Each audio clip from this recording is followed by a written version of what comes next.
Chair of the Health Committee has arrived. Senator Jackson Mandago, please join us here on stage. You want Dr. Masi Mwangangi and who? And P.S. Oluga. Please come and join us here. But even as they come, Waziri, there'll be need for a lot of clarifications from some of the things that you have spoken to. You have answered some of my concerns, because when you speak about 12 billion that you've prevented in fraud, we expect to see commensurate prosecution. We want your clarification whether these 1,186 files that you have forwarded to DCI represent the entirety of the amount of 12 billion shillings you claim you have stopped as fraudulent claims. Secondly, Waziri, you have to tell us where the problem is in the legal chain.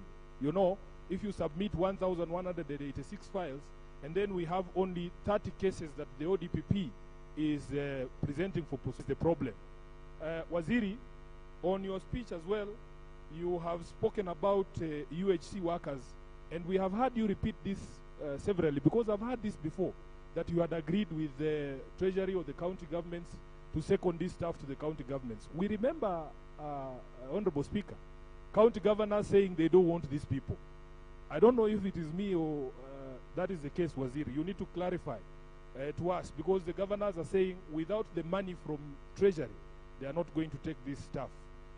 Waziri, you have not touched on facilities reimbursements, which continue to be slow. You clarify for me this Lipa Sha Pole Pole. Is there a threshold that needs to be met by that Mamamboga before they access services, or immediately they put in the first installment, they are good to go? Clarify to us also, Waziri, what procedures you have put in place or mechanisms. You have said that when people travel outside Kenya to seek health care, they have to follow certain procedures. I don't know how many people in this room, including the senators, are aware of that process, and what mechanisms your ministry has put in place to sensitize Kenyans on following these proper procedures, because we see very many cases of people stuck abroad.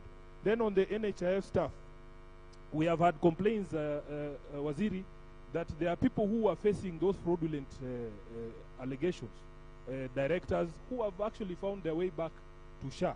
You need to tell us what is happening there. And I can see Dr. Uma Oluga is here on stage. He has a history of union work. We want to know what policy interventions you have put in place to stem the rising and incessant cases of industrial action in the health sector. As the Senator of Nairobi standing here, we have had a strike for clinical officers in Nairobi. I think it is now day 66 or something. Please address the policy interventions that you have put in place for us to be able to deal with these industrial actions. And the key complaint is failure by the ministry and the county governors to do what? To honor the agreements that they signed, the collective bargaining agreements that they signed. So we will note those, and Waziri, you will decide who answers what. But honorable colleagues, just 1 minute, please put your hands down, because the Chair of Health is here. With your permission, because he was a discussant, can he please go first? And Senator Mandago, because of the interest from your colleagues, you had been allocated 15 minutes, but by executive fiat, I am cutting it down to 5 minutes. Or you want him to go last? Okay, Mandago, is that okay? Aya, twende kazi. Let me start with VIP, please.